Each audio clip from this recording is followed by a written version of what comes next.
Good morning, good afternoon, or good evening, depending on where you are in the world, and welcome to today's webinar, Malicious Insiders, Real Defense for Real Businesses, brought to you by Dark Reading and GRA Quantum and broadcast by UBM. I'm Sarah Peters, and I'll be your moderator today. We have just a few announcements before we begin.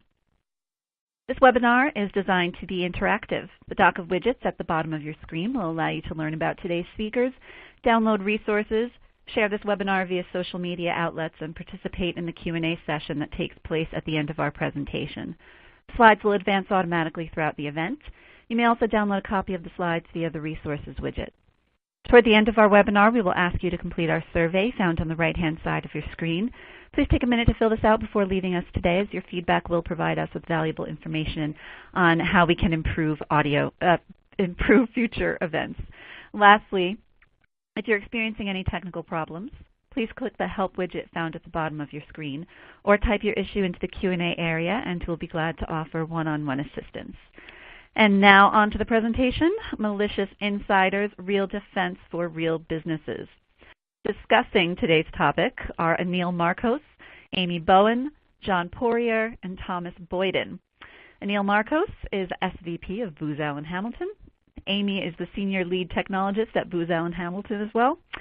John Poirier is the Director of Insider Threats at GRA Quantum, and Thomas Boyden is the President of GRA Quantum.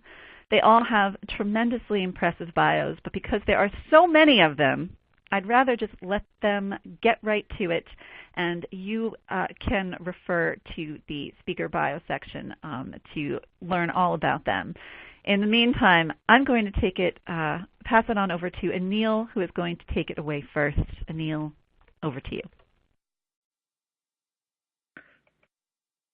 Great, Sarah. Thanks so much for the introduction and the opportunity. We're really excited to be here, talk about a very important topic, and hopefully this will be a fairly interactive dialogue. What we'll cover today during the presentation is just a high-level overview of what we see in the industry around insiders, some of the convergence activities that are occurring, as well as a proposed approach to handling the insider threat programs and how to build those programs and how to look at the threat as a whole. And we'll also cover some key components to building the program and what are those details of the program.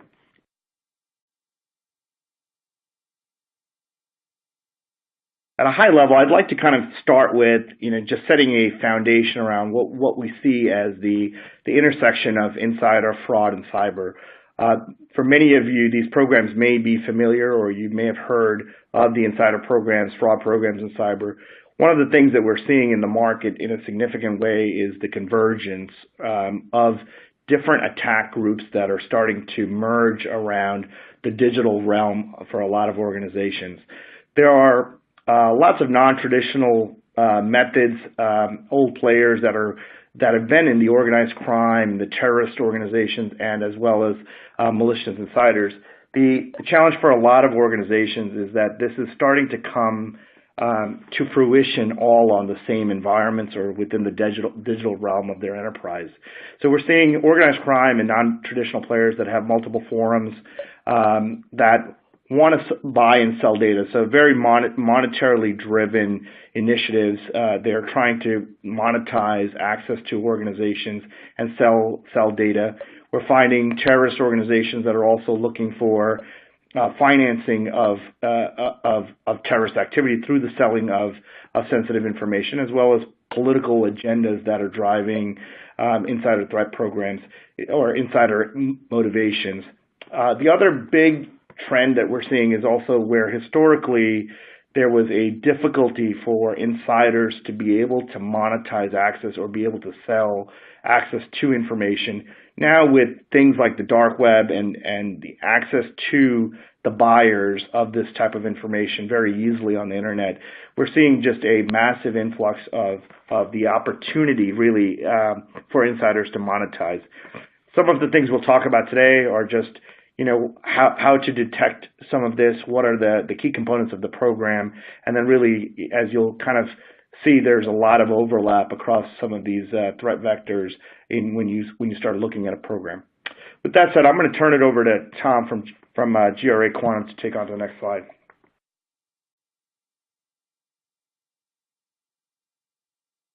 Great, thank you, Neil. Really appreciate that high-level background.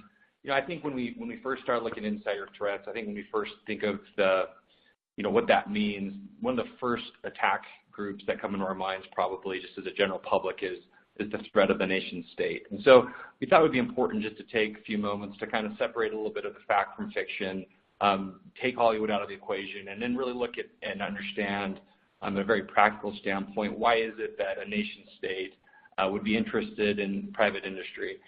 There is a common misconception that this was for years and years just a spy versus spy game, that you had to be a government or a military entity or some type of defense contractor to be the target of a nation state. But what we've seen, especially in the last 5 to 10 years, is that nation states are extremely interested in intellectual property, and there's no industry that is really impervious or not on the radar of nation states. I mean, from pharmaceutical and healthcare to financial to technical, we've seen that nation states are well-funded and very much interested in trying to get their hands on the type of information that many cases only an employee can, within that organization, have access to. So, really, how do they do this, and why is this something that we should be concerned about? I think this, if we're talking about the three-pronged approach, this is something that's very critical to understand, that we've seen, as Anil was talking about, certain trends, is that they're not nation states and are going to be looking at 3 specific attack vectors: the human, the technical, and the physical. And the reason this is important is because much of corporate America, and just not inside the U.S. but around the world, there's this idea of stovepiping security teams, that the technical or the cyber teams, the red and the blues, are on one floor and the physical security teams are on another. And it's important to understand that a nation state who's going to try to find people within an organization or look for ways to penetrate it are going to be very patient. They may take years and years to try to develop that type of plan. And as a result, it's important to make sure that there is that type of communication across these 3 teams, because, again, a nation state, much like a military entity, they're given very specific operating directives. And if they are told to go after company XYZ, it doesn't matter if it takes 2 months or 2 years, they're going to fully pull out all type of targeting information they have to try to understand how they can take advantage of those types of vulnerabilities. So, I think, again, if we just kind of look at why, as we look introspectively, I think a lot of times we're wanting to know, or what makes myself a target? Why would a nation state be interested in me? I mean, look at the Yahoo data breach as an example, where it was a sophisticated, nation state funded type of breach where humans were involved, and there's truly no doubt to know that we need to understand why might they view certain vulnerabilities in my personal profile. I mean, there's, as you can see here, the old acronym of MICE, where they'll try to see, okay, if I'm disgruntled, how long has it been since I was promoted?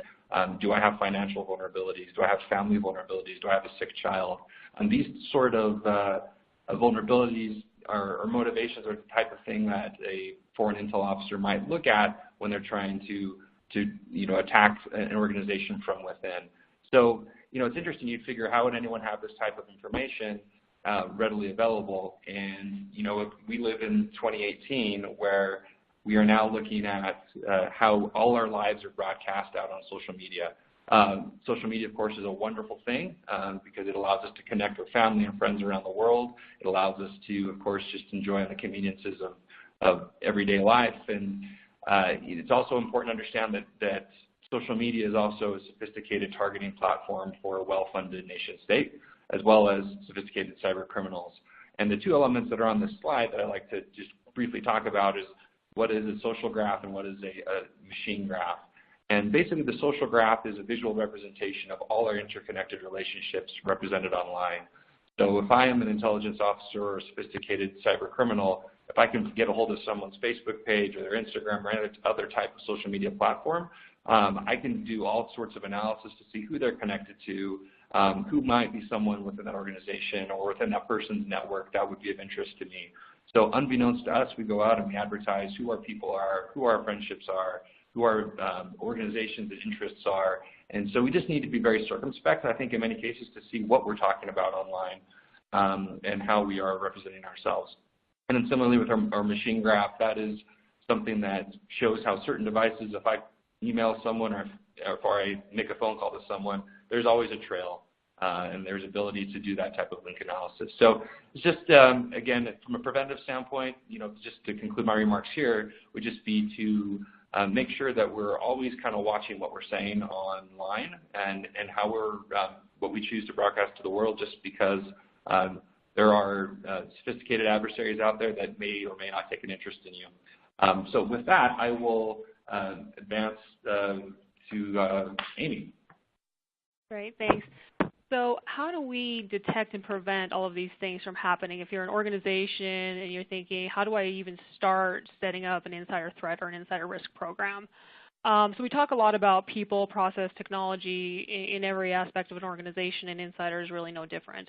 But really is where we need how we bring it all together. So really to address this new landscape, you need the foundational pieces that starts with organizational buy-in across multiple capabilities or departments. And then a senior leader to champion this insider program. This, is really with consistent communication amongst the stakeholders, which includes knowledge sharing, current events, the triage process, response, information integration, both technical and behavioral data, which we just talked about, and then the reason that we just talked about as far as proper oversight with legal and privacy. And this is really important, especially if you're a global operation.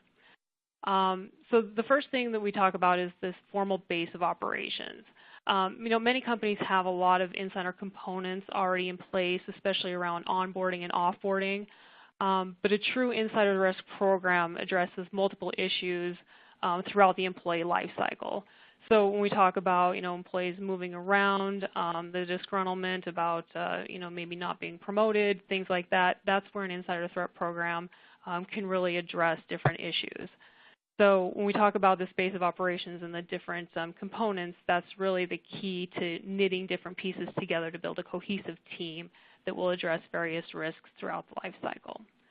The second piece is really leveraging existing technologies that are already in place, such as data loss prevention, SIM, analytics, and definitely intelligence feeds. These technologies can enhance and mature any insider program, and especially if they're working together. And then finally, building threat models. So there are definitely different methodologies for building threat models, but it really depends on the problems you want to solve, the organization threats, and the data you have available. So prioritizing onboarding of data sources, both technical and non-technical, is a critical step in building those meaningful use cases to detect which insider threats are applicable to your organization. So if we start with this formal base of operations, or a hub, which is really not a really groundbreaking concept, but it's a model that will need to be customized for your organization. The key players are typically cyber and information technology, HR, physical security, and then legal and privacy. In most cases, we see the insider threat program championed out of the cybersecurity team, and the CISO is the executive sponsor. And all the other groups will provide contextual data on the technical indicators. HR is going to be your partner that's going to provide that non-technical and behavioral data. And then building those strong relationships to gain the holistic picture is going to take time and patience. Just like we hear, the nation-state actors and the external threat actors will be patient in gathering data. Your program will take time and patience to grow and to build these relationships internally as well.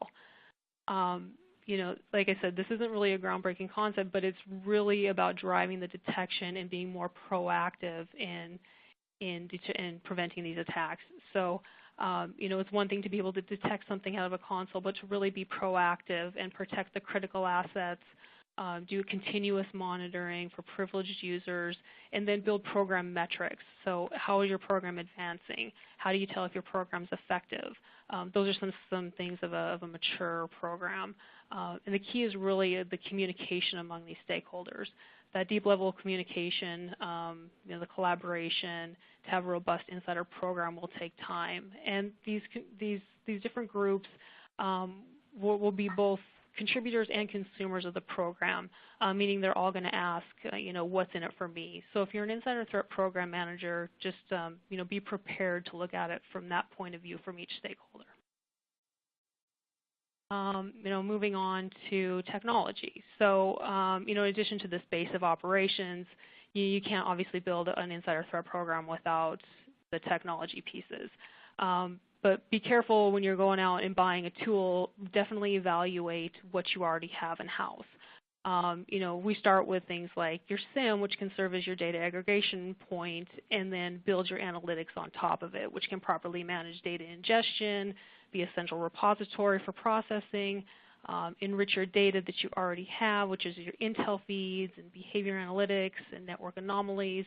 And that can really allow for decisions for the data drivers and base your findings on this model. So your actual platform can do a couple of different things. It can do visualization and metrics. It can do performance for executives to give insight back into the program, which can do decision making on how you want to advance your program. So there are a number of things that analytics can do. Forensics, on the other hand, is more of the dead box or something that can be done across every endpoint for random sampling. UAM is, across every tool like privileged users and escalation, can tell you logins, browser histories, the social networks, and general application use. And then DLP is really about where is the data going. Is it classified? Is it being accessed by web browsers? Is it going to the cloud?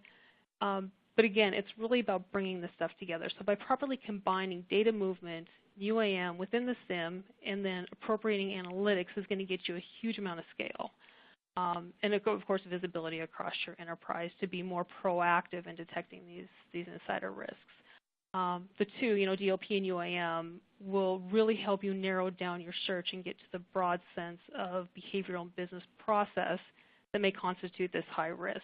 And it will also help you differentiate between maybe what's broken and what's a malicious insider.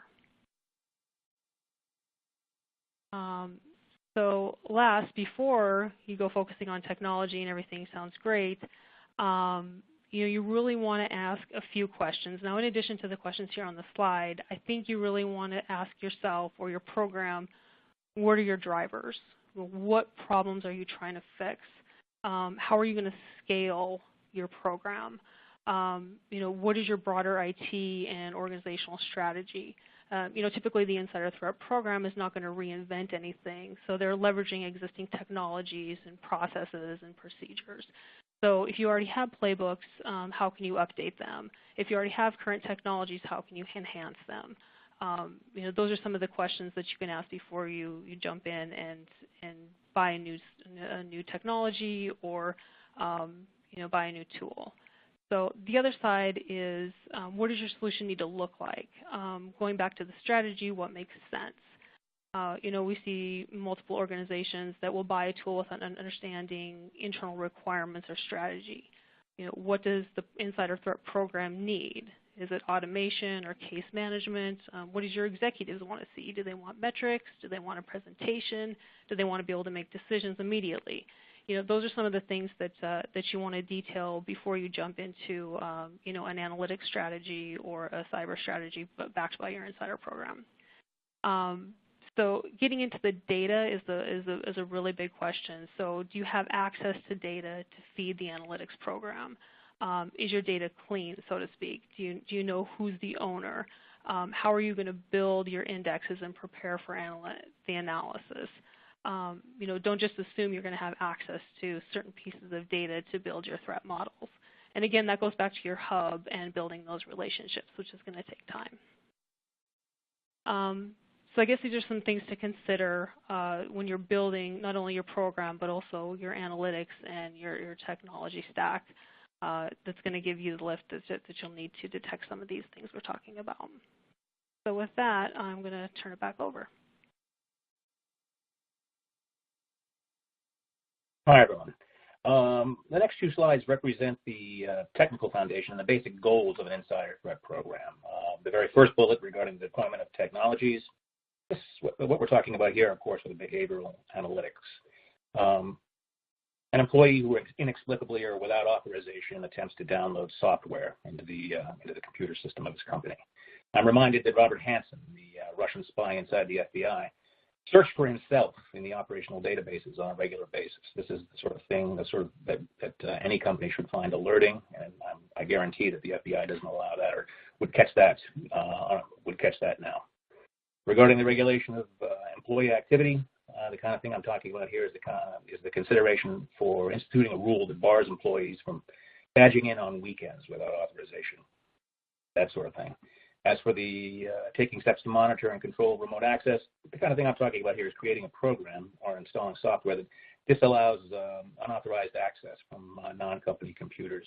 The kind of work that pretty much all companies do on a regular basis now. Regarding the exfiltration of data, many companies, including many government organizations, now consider disabling or removing media drives, like thumb drives and that sort of thing, or taking special note of employees who send large content emails to themselves from their company computers. Regarding the need-to-know philosophy, even in small companies, not everyone needs to know everything. This becomes increasingly relevant as time goes on and companies expand. In my experience, most people understand this requirement, and for those who express resentment, perhaps that's a data point or an indicator of hostility. Regarding the analysis of the company's critical analysis, this slide represents a kind of macro view for consideration of any insider threat strategy. Regarding the division of knowledge, this is something that you should consider knowing from the outset and reconsidering on a regular basis every time the company changes or expands or takes on new employees on board.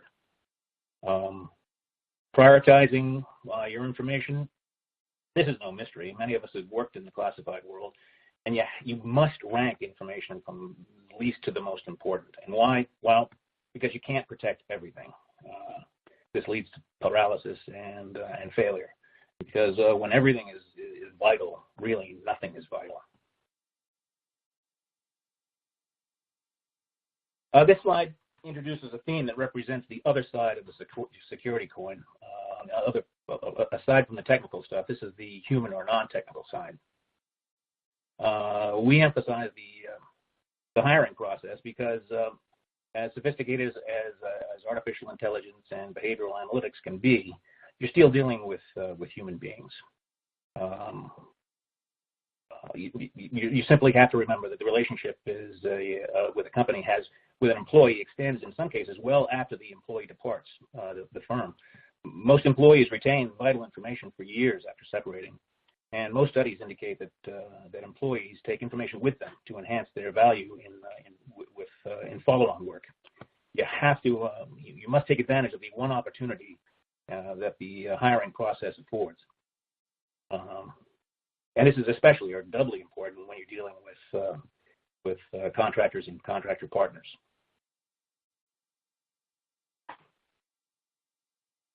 This is perhaps the most important slide when considering vital or non-technical elements of an insider threat program, educating the workforce.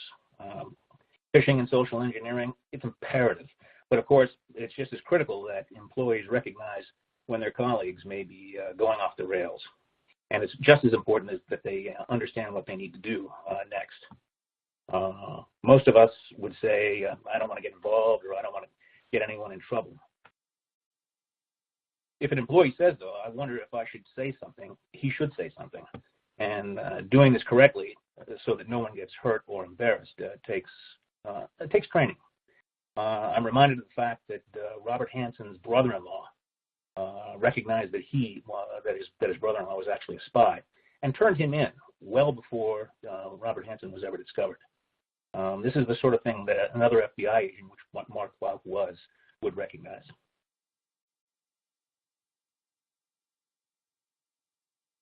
The awareness we're talking about here is technical and human attentiveness, and these are things that can be trained into people and are sharpened over the course of a career. Preparation we're talking about here are the training and well thought out technical tools that we've discussed already. And again, as I said previously, every circumstance cannot be foreseen and resolved. I reiterate that as fantastic as the technology is, you're still dealing with human beings. And with that, I'll turn it back over to Sarah.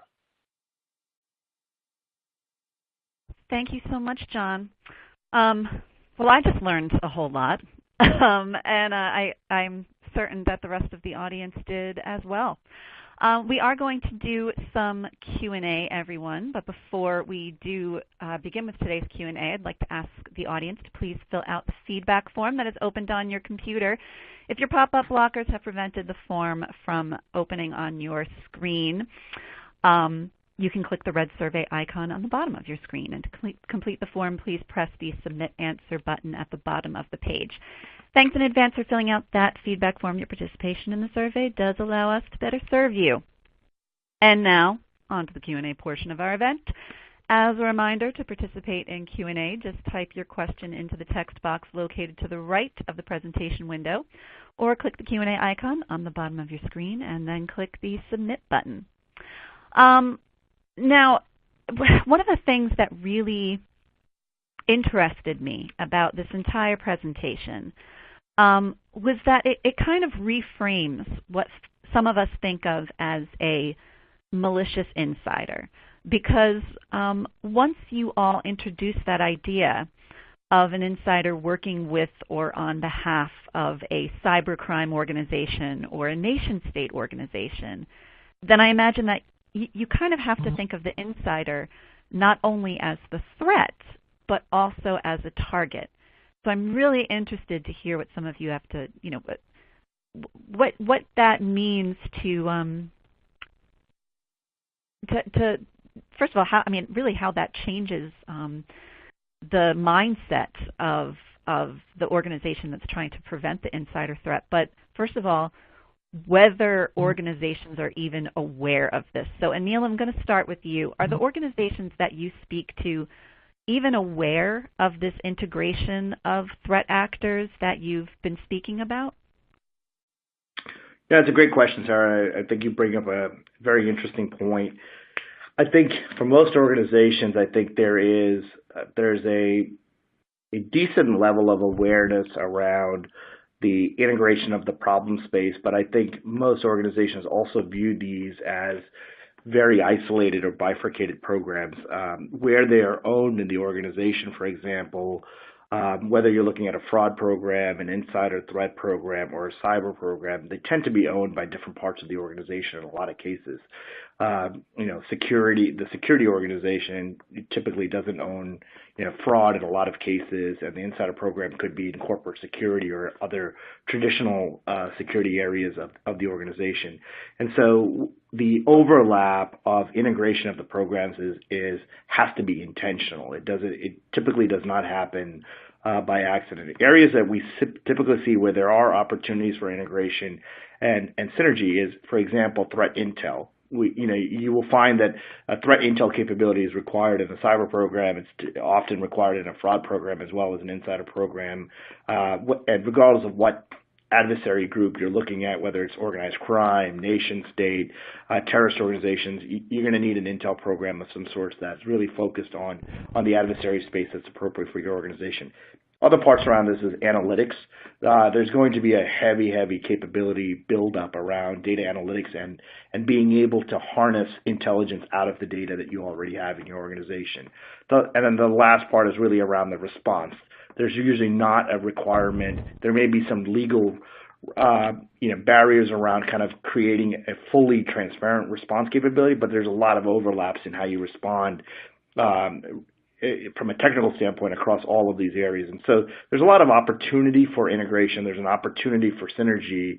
But I would say the challenge is often that even though they're all morphing together on the same environment, the programs are typically owned by different parts of the organization, so that creates a little bit of a complexity. Very interesting. Tom, you spoke about a lot of the fact that we put so much information out there about ourselves. And obviously that made me think of, well, gosh, everybody does, and we have to stop them from doing that. But I'm curious, how do you implement an effective insider threat program like this? How do you keep an eye on all of that information that your employees are sharing without making them feel uncomfortable, like Big Brother is always watching over them? I mean, do you? Well, I mean, I'm just going to leave it open-ended like that. What do you do? So that's a great question, and really depending, Sarah. I mean, I speak with a lot of boards, a lot of C-suite executives that ask me the same question about how do you institute an effective program that is culturally acceptable by the workforce? Because again, no one wants to feel like there's this looming Big Brother, and that they're constantly being monitored, and that they can't even go to any type of personal web browsing activity without someone looking over their shoulder. And I think again that comes down to employee training. We've talked a lot about that, and I would say that the most important time to really talk about these principles in a way that's not alerting or making any employee uncomfortable is during that actual onboarding process. And it really doesn't matter if you're going to work for a Fortune 500 publicly traded company, or if you are working at a startup, and you're employee number 6. What's really key, what I found has been very effective, is just presenting the benefits of an effective insider threat program or insider threat awareness program to the executives as well as the employees. Because again, using those two examples, if you are working at a publicly traded company and you have stock options and you have the ability to really benefit financially, an insider threat breach, or any type of breach for that matter, can be absolutely catastrophically devastating to your financial interest in that company if something or information or intellectual property were leaked. And similarly, on the other end of the spectrum, if you're working in a startup, a lot of people are drawn in because they're given equity and they have significant skin in the game from the early days. And so if that intellectual property is again compromised, or trade secrets or initiatives are somehow walking out the door, then everybody loses. So what we found to be effective is just to present why we are doing this, or why is it important to do this, and realize that no, we're not going to be reading your emails, and we're not going to be constantly hovering around you in the background, but we have put in place, or we are planning to put in place certain safeguards that not only protect you as an individual employee, but also the greater organization at large. Because again, if the company for which you work sees that this type of demise or any type of attack that compromises that, then it's obviously, and everyone's going to feel the negative effects of that. And then on a more personal level, talking about social media, what is and what is not appropriate. There are all sorts of different ways to approach that. I think it can range from making sure your children aren't geotagging photographs, or you're not doing geotagging photographs and putting them on social media so people know where your kids go to school. I mean, there's basic best practices that basically convey to any individual that, look, we're not asking you to go live in a cave and disconnect from the world and not live in the modern era of 2018, but there are some very succinct and understandable and easily digestible best practices that will kind of keep you off the radar of any type of bad actor out there. So that's generally how we address the cultural issue and make sure that this is not a pill too bitter for people to swallow, but really understanding the benefits of a program.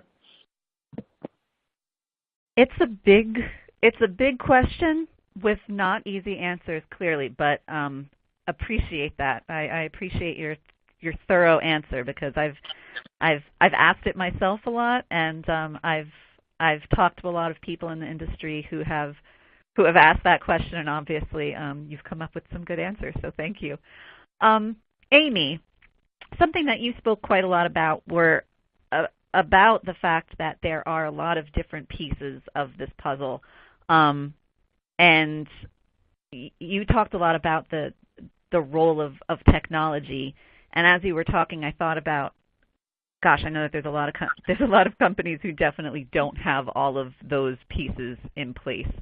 From the organizations that you speak to, what do you think are what seem to be the most common or the biggest blind spots or weak points in the insider threat programs that most organizations have? Is it in their technology, or is it in their data systems? I mean, where is it that you see them tending to make the biggest mistakes or having the biggest gaps? The biggest pitfalls, right? No, that's good because we unfortunately do see some of those come up. It's mostly in their well, it's a couple of places. The tool structure is one thing. We do see quite a few companies, either purchase a tool without proper requirements or understanding their data sets. And then we do see where not having that structure behind their use cases and the response piece that Anil was talking about earlier. So, we have a team that will start detecting insider threats out of a console, either whether it be data loss prevention or within an analytics tool, and they're starting to get all these alerts, and they don't know what to do with them. There's things like data masking and employee privacy that they have to be cognizant of that they haven't thought about before they start ramping up a piece of technology or a process to start alerting on insider threats. So, once they start getting these alerts, they're not sure of a process to do a feedback loop or to tune any of the technology pieces, what to do if it's a real threat, if it's a false positive. So those are some of the pitfalls that we see without engaging that hub and understanding what we're looking for, what we're going to do about it, and then what to do once we've decisioned that alert. How are we going to feed the model again to either prevent or detect something from happening? As far as the other pieces that they already have in place, we see some companies that say, well, I have a DLP, so I have an insider program.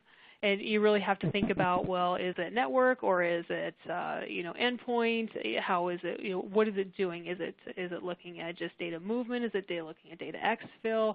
How is it configured? So those are all some of the questions that you have to go one layer deeper and really start thinking about, and then integrating it in with the other tools like analytics and Intel and your response pieces, because those are the things that are really going to pull it all together and create that insider threat program without just one piece of technology sitting on a few endpoints or across your network, and then calling it, checking a box and saying you have a program. So those are some of the things that we definitely see out there. Good stuff. Yeah, it's amazing to me sometimes how there still are organizations and security people these days who think, well, I plugged in this thing and therefore I have a program. So thank you for disavowing people of that notion. John, let me get you in here. You spoke a lot about people and about hiring, and ultimately, we're talking about insider threats. So obviously, we've got to be talking about people, and not only the kind of people that we bring into an organization, just period, but particularly, I would imagine, the kind of people that we put in charge of our insider threat programs, right? So if you're appointing your insider threat leader and you're the members of that team, how do you select those people? What are you kind of looking in those roles? And do those kinds of people, particularly if you've already hired them because they're some other part of the company, do they need to undergo some kind of further, what's the word I'm looking for? I mean, do they need to go under some kind of further review to make sure that they are up to the task? Well, I think you're talking about additional vetting, and that's always a concern, especially when you're talking about the construction or the manning of an insider threat board. And to be perfectly honest, it's a fantastic choreography, because what you've got is a number of people working hopefully as discreetly as possible to uncover or even invest, or perhaps just merely investigate, conduct inquiries into who may or may not be working against the company, or not necessarily even that. Just people, they might be trying to figure out who in the company may be naive or maybe inadvertently putting their company at risk. And to do that, you've got to do that with as few people as possible, because quite frankly, you don't want the program to be publicized greatly, or the activities of the program to be discussed among the workforce. And to do that, you basically have to decide define who are the key components of your company and what roles they play in having access or giving themselves access to the kind of information that would reveal problems or actually uncover a malicious insider. How that's done, I think that requires an analysis of pretty much every single company. No two programs are ever going to be identical. That we make a point in some of our literature that the insider threat board for McDonald's or Coca-Cola is going to be completely different from the U.S. military police and the counterintelligence officers in Afghanistan. The goals and techniques used to detect and prevent malicious insiders, some of that might be similar, but the missions couldn't be more different. So every single company is going to have to decide who understands where the threats actually lie. That's vitally important because, frankly, we're become so reliant on the technology, you're still going to have to, in the end, fall back on human beings, as I said previously. I mean, the technology doesn't yet know how to ask the right questions. Only people can do that. Well, no, you bring up something interesting, though, because something that I'm not even 100% sure who I had this conversation with, but I recently had a conversation with somebody who mentioned to me the concept of once any attacker gets through the door and uses their if they have some kind of credentials, no matter how they might have obtained them, whether they were given to them freely by an insider, whether they were obtained nefariously, once they are inside an organization, behaving like an insider, do we ultimately treat them like an insider because they have the same kind of credentials? And I thought at the time, well, that's quite an interesting concept, and certainly depending on what kind of a company you are, that might make sense. But I do think that something that you're telling me, because the people themselves are different, that the difference between an actual malicious insider and an outsider with insider credentials, I have to imagine that they would behave differently in some way. Am I making that up? Am I just assuming things, or what? Or does it matter? Does it even matter? Well, it does matter because I think, and one of the reasons why I say so is that a true malicious insider has no interest in being caught, of course. But if it is an outsider who is mimicking somebody on the inside, he can largely act not necessarily with impunity. He doesn't want to be caught either, but in all likelihood, he's not going to jail. I'm thinking in terms of people, network administrators like Ed Snowden, who gave himself access, who kind of roamed around the networks of the NSA, but did so in some cases only because he stole some credentials, that he was able to act in the end as somebody else. I think that's the kind of thing you're probably talking about. Yeah. Tom, I want to get you back in here as well. Are there any particular industries or type of organizations that you've dealt with here that you have seen seem to be at more risk of these insider threats than others, or is there pretty much an even thing right across the board? Well, I did say I did go on the record earlier in the webinar saying that every industry is a target, and I think that's an important mindset to have. But if you're looking for certain industries that traditionally have been targeted probably more than others, I think healthcare and pharmaceutical are certainly one of the bigger industries, as well as technology companies that are developing intellectual property, just because so much of that is developed here in the U.S., but then a lot of it's manufactured overseas. And we've seen, especially in pharma, when there's clinical trials and testing going on, and you have literally hundreds of millions of dollars worth of patents and testing and formulas, that if one scientist is able to walk out the door with that, hop on a plane and go back to some other foreign country where that can be reverse engineered, manufactured. That obviously is catastrophically damaging.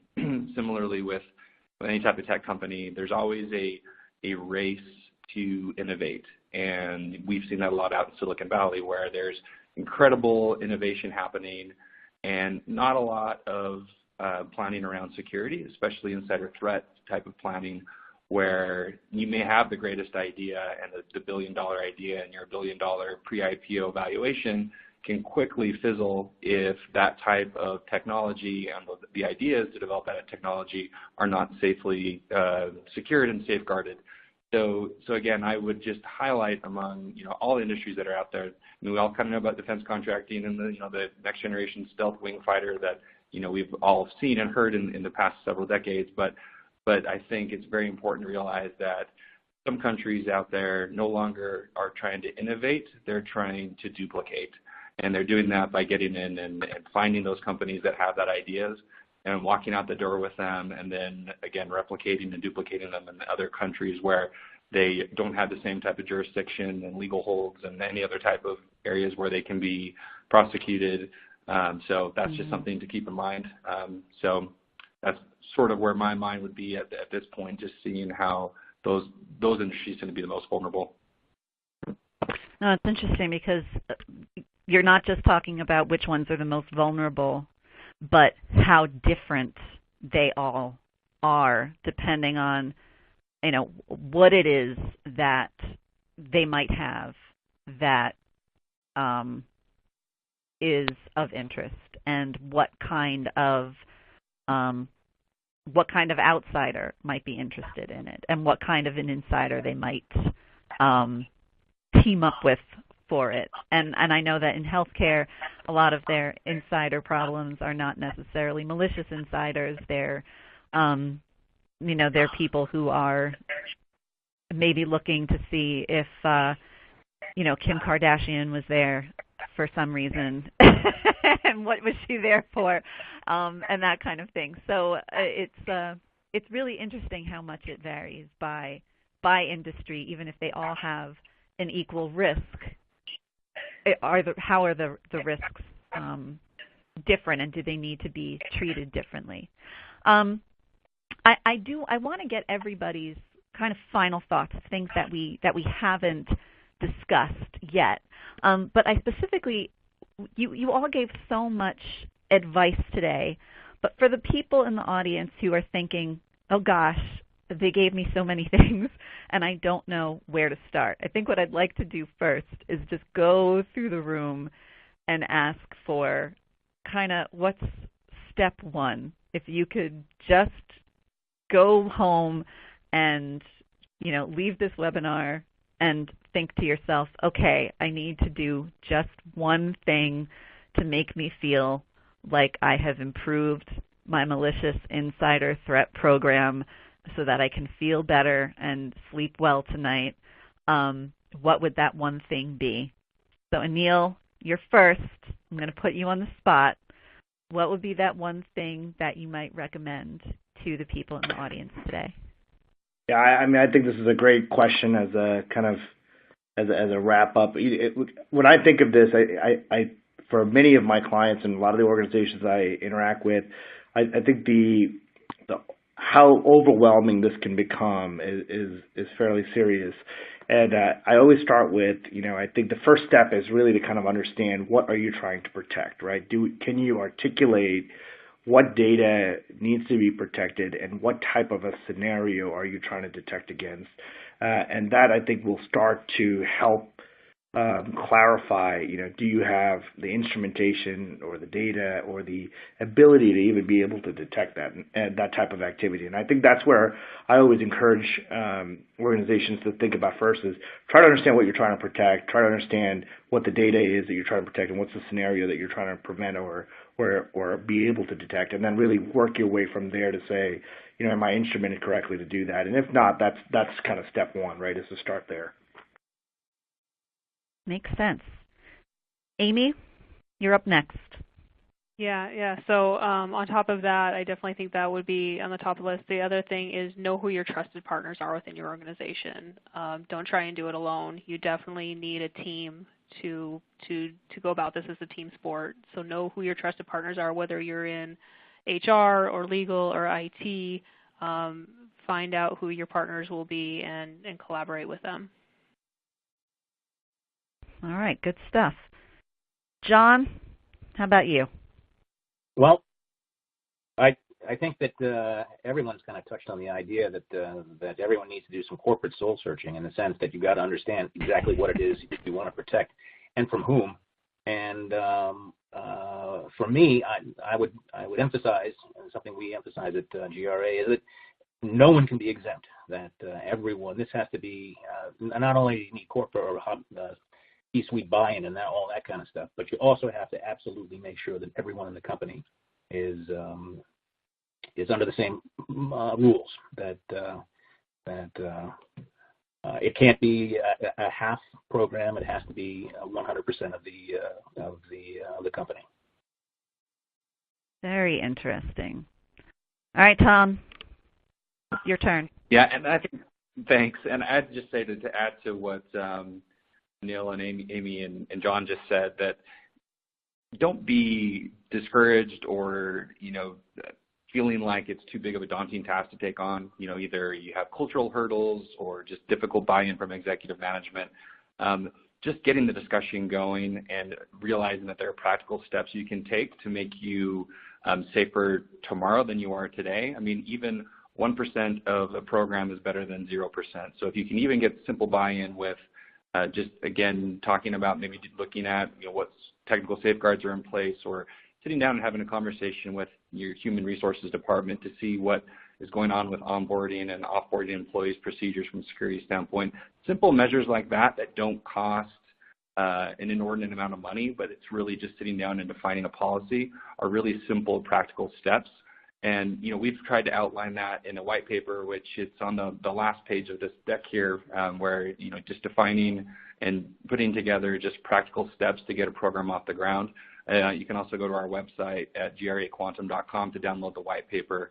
But again, just don't be scared off from this. It's new to industry. People are taking it seriously, but really, again, just a small amount of planning and preparation can make you so much safer for the long run. So, just on behalf of GRA Quantum, it's a real privilege to be able to share these thoughts with all of you guys today, and thank you to everyone who joined the webinar.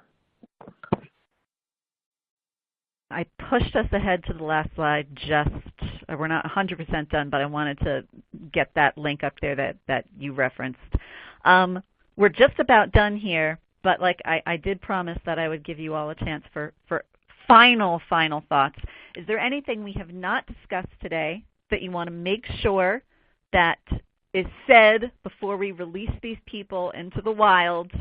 Anil, last chance to the people. Anything left? No, I think we covered it, most of it. I mean, I just want to echo Tom's point of view. Is that I think the key here is starting right on something. This is going to be a journey that over time the programs will mature. It'll get better, but you're never going to just get there without starting on something. So, getting at least the initial setting of a program is always the first step. Excellent, Amy. I don't think I have anything more to add. I think we've covered most of it. That's okay. If we did that good of a job, then I'm proud of all of us. John, anything we didn't cover yet?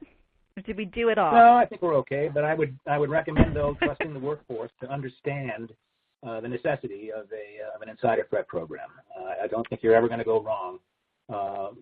Unless, of course, you're dealing with actual malicious insiders. You'll never go wrong in basically explaining the necessity of the programs that most companies ought to have in place. I really, really, really like that one. So, Tom, if you have anything to beat that, good luck. But if you have a chance right now. I know when to keep my mouth shut, and I'm happy to keep it shut now. Thank you.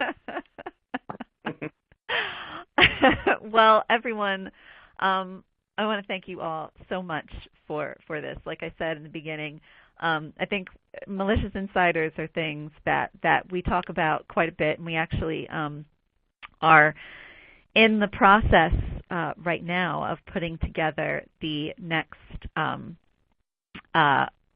the Black Hat puts out a Black Hat attendee survey, and Dark Reading, it's a report that Dark Reading works with them on, and it's something that one of the things we ask them about all the time is what are the things that keep them up at night.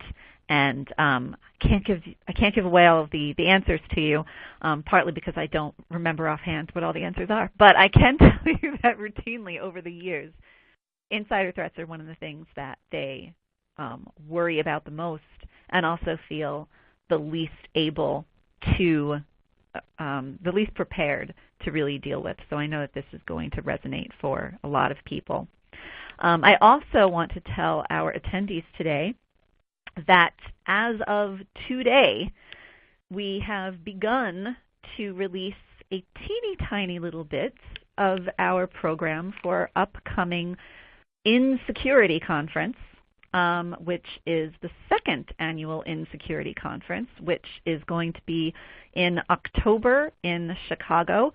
And certainly this is a topic that's going to be on the docket for that when we complete the program. So you can check that out at https://insecurity.com. So I hope that you check that out. As for today, for more information related to today's webinar, please visit any of the resource links available in the green folder icon at the bottom of your screen. Within the next 24 hours, you will receive a personalized follow-up email with details and a link to today's presentation on demand. Thank you again for attending today's webinar, Malicious Insiders, Real Defense for Real Businesses, brought to you by Dark Reading and GRA Quantum. This webinar is copyright 2018 by UBM. The presentation materials are owned by or copyrighted by Dark Reading and GRA Quantum, and the individual speakers are solely responsible for their content and their opinions. On behalf of our guests today, Anil, Amy, John, and Thomas, I'm Sarah Peters. Thanks for your time, and have a great day.